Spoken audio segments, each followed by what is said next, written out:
Bismillahirrahmanirrahim. Dear students, we are learning chapter number 9 of 10th class mathematics book. Today's our topic is theorem number 2. Let's start. First of all, हम statement read करते हैं what is to prove कि हमें क्या साबित करना है इस theorem के अंदर. So the statement is a straight line drawn from the center of a circle to bisect a chord is perpendicular to the chord. आइए इस बात को समझते हैं. He is asking, let it is a circle. ये उसका centre. It is a chord A B. हम centre से एक लाइन यूं लाते हैं कि इस कॉर्ड को वो बाइसेक्ट कर दे, यानी इसको दो बराबर टुकड़ों में काट दे. तो अब ये जो लाइन है, अगर ये इसने इस कॉर्ड को दो बराबर टुकड़ों में काट दिया है, देन टू प्रूव ये है, तो फिर साबित ये करें कि ओ सी, ये सेंटर से आने वाली लाइन, इस कॉर्ड ए बी पर परपेंडिकुलर है, यानी यहां बनने वाला एंगल 90 डिग्री का है. It is to prove. तो जरा देखिए, तो just feel it. If it is a circle and it is a chord and it is a centre, अगर मैं सेंटर से इसको यूं आके मिलूं कि ये इस कॉर्ड को बाइसेक्ट ना करे, ये देखें, ये टुकड़ा छोटा है और ये टुकड़ा बड़ा है, इसने बाइसेक्ट नहीं किया, तो आप फील कर सकते हैं कि इट इज नॉट परपेंडिकुलर. यहां बनने वाला एंगल किसी तौर पर भी 90 का महसूस नहीं हो रहा. तो इसी सिचुएशन में ऐसा फील हो रहा है. इस बात को हमने मैथमेटिकली साबित करना है. अब once again we read the statement, a straight line drawn from the center of a circle, ये देखिए सेंटर से आई, टू बाइसेक्ट अ कॉर्ड, और किस तरह आई कि उसने कॉर्ड को बाइसेक्ट कर दिया, is perpendicular to the chord. अब वो लाइन जो सेंटर से आई है वो उस कॉर्ड पर परपेंडिकुलर है. अब ये जो स्टेटमेंट के अंदर एक एहतियाती जुमला लिखा हुआ है ब्रैकेट के अंदर कि to bisect a chord which is not a diameter, यानी वो कॉर्ड जिसको बाइसेक्ट करना है वो डायमीटर ना हो. आपने पढ़ा था बेसिक कॉन्सेप्ट ऑफ सर्कल के अंदर कि diameter is also a cord. तो आपने जब इस स्टेटमेंट को साबित करना है तो वो कॉर्ड डायमीटर ना हो, उसके अलावा कोई भी कॉर्ड हो सकता है. तो ये एक एहतियाती जुमला है कि a straight line drawn from the centre of a circle to bisect a chord. अब एहतियात की कि ये वाला जो कॉर्ड लेना है which is not a diameter is perpendicular to the chord. लेकिन जब आपने स्टेटमेंट को याद करना है तो फिर उसमें ये जुमला याद करने की ज़रूरत नहीं, बस इतना काफ़ी है. A straight line drawn from the centre of a circle to bisect a chord is perpendicular to the chord. आइए अब हम इस बात को साबित करते हैं. फर्स्ट ऑफ ऑल हम एक सर्कल लेते हैं. तो हियर इज अ सर्कल, इसका सेंटर का कोई नाम रख लेते हैं, लेट ओ. अब एक कॉर्ड ले लेते हैं हम कोई भी ऑफ एनी मेजर. तो ये हमने एक कॉर्ड ले लिया, उसका नाम रख लेते हैं ए बी. यही कुछ कहा जा रहा है ना स्टेटमेंट के अंदर. सॉरी. अब हम सेंटर से इस कॉर्ड को बाइसेक्ट करते हैं, यानी ए बी का एक मिड पॉइंट ले लीजिए एम, और ओ को एम से मिला दीजिए. तो ये ओ एम इस कॉर्ड ए बी को बाइसेक्ट कर देगा, यानी इसके दो बराबर टुकड़े कर देगा. अब इन सारी बातों को जो उन्होंने गिवन में बतलाई हैं हम लिख लेते हैं. अ सर्कल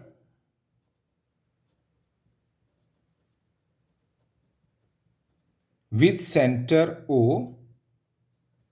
सर्कल को जब भी हम मुखातिब करेंगे उसको उसके सेंटर से जाहिर करेंगे, मुखातिब करेंगे. लेट, अगर एक जगह पर दो सर्कल हों, लेट इसका सेंटर है ए और इसका सेंटर है बी, जब मैंने इस सर्कल की बात करनी है तो मैं कहूंगा a circle with center A. जब इस सर्कल की बात करनी है तो कहूंगा circle with center B. So तो ये जो सर्कल है इसका सेंटर हमने रखा O. A circle with centre O. अब इसमें जो कुछ भी ये बातें हमने हैं वो लिख लेनी है। In which O M bisect the chord, कौन से वाले कॉर्ड को, A B, at point M.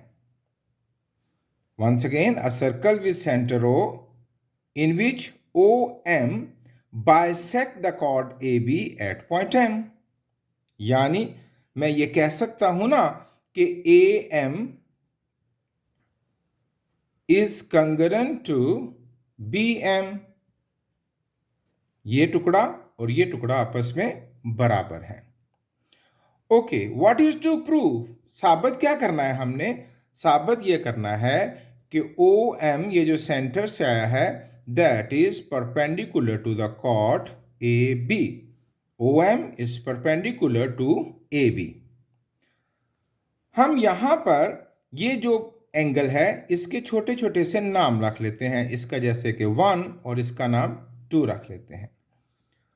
अब कंस्ट्रक्शन करते हैं। कंस्ट्रक्शन में हम यूं करते हैं कि O को A से मिला दीजिए और O को B से मिला दीजिए। यही बस लिख देंगे यहां पर, join O to A and O to B। अब हम इस बात को साबित करने जा रहे हैं प्रूफ वाले हिस्से में, जिसके 2 हिस्से हैं, स्टेटमेंट्स एंड रीजंस। देखिए बच्चों, after completion of construction here are 2 triangles OMA and OMB। ये 2 ट्राइंगल्स हैं OMA एंड OMB। इन दोनों ट्राइंगल्स में कोरेस्पोंडेंस करवाते हैं। इन correspondence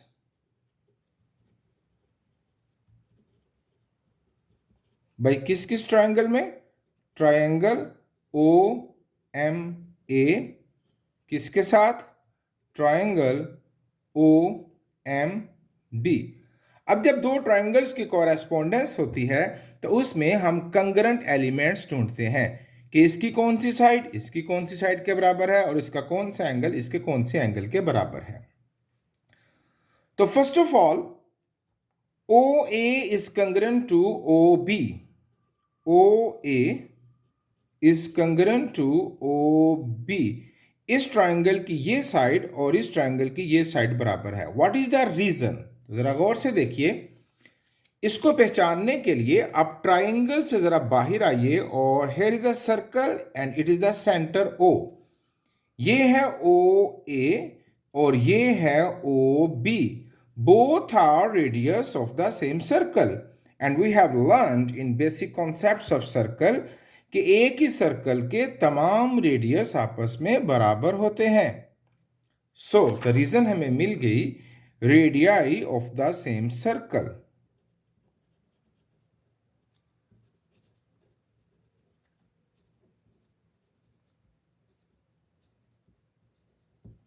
okay, again OM is congruent to OM। भाई क्यों? It is the common wall for both triangles. Common. अब AM या MA is congruent to MB।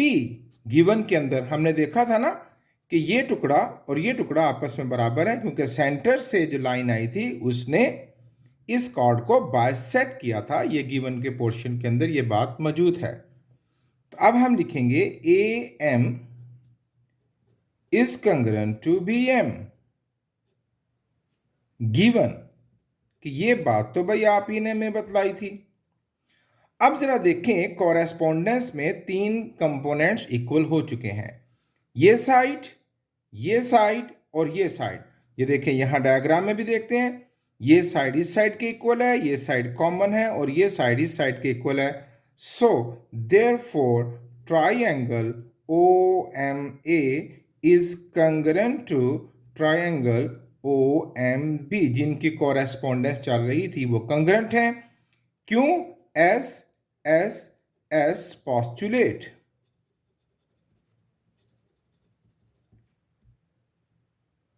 अच्छा, अब जब ये दोनों ट्राइंगल्स कंग्रेंट हैं तो यहां हमें इजाजत मिल गई कि इस ट्राइंगल के एंगल 1 और इस ट्राइंगल का एंगल 2 भी आपस में बराबर होंगे, corresponding angles of congruent triangles. Therefore Meyer angle 1 is equal to Meyer angle 2.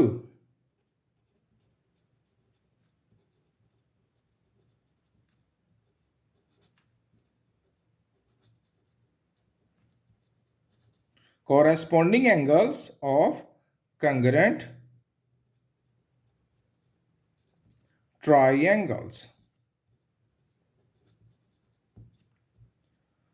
अब बच्चों, ये तो पता चल गया कि ये दोनों एंगल्स बराबर हैं, लेकिन अभी हमारा टारगेट पूरा नहीं हुआ।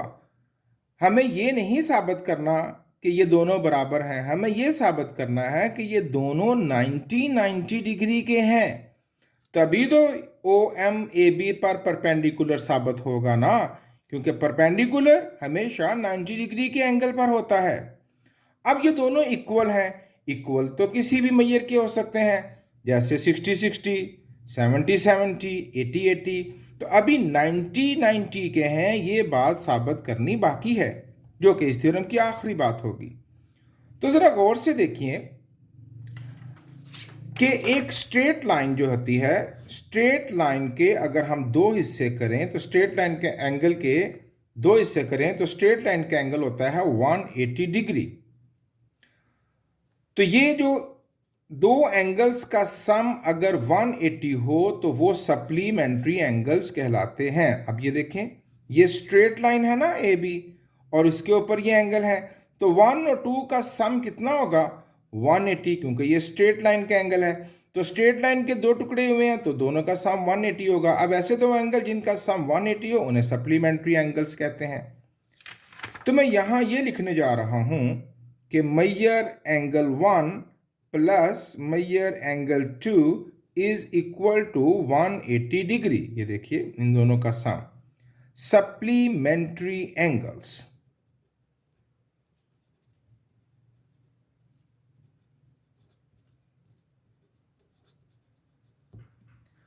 अब जरा आखिरी बात तवज्जो से सुनिए कि ये हुई इक्वेशन 1, ये हुई इक्वेशन 2। इक्वेशन 1 में पता चला कि मेजर एंगल 1 और 2 इक्वल हैं। इक्वेशन 2 में पता चला कि दोनों का सम 180 है। अब अगर दो सेम वैल्यूज का सम, अगर दो सेम वैल्यूज का सम 80 हो, A और B बराबर हों और दोनों का सम 80 हो, तो you could understand, you could decide easily कि हर एक की मेजरमेंट 40 डिग्री की होगी। इसी तरह अगर दो एंगल्स का सम 180 हो और दोनों एंगल्स आपस में इक्वल हों तो हर एक की मेजरमेंट 90 डिग्री होगी। ओके, तो अब हम लिखेंगे so major angle 1 is equal to major angle 2 is equal to 90 degree, कि ये दोनों एंगल्स 90 डिग्री के हैं। भाई कैसे? From equation 1 and 2, from equation 1 and 2। अब जब ये 90 है तो therefore hence proved that OM is perpendicular to AB। ये था हमारा आज का थ्योरम। उम्मीद करता हूं आपको अच्छी समझ आई होगी। Thank you very much.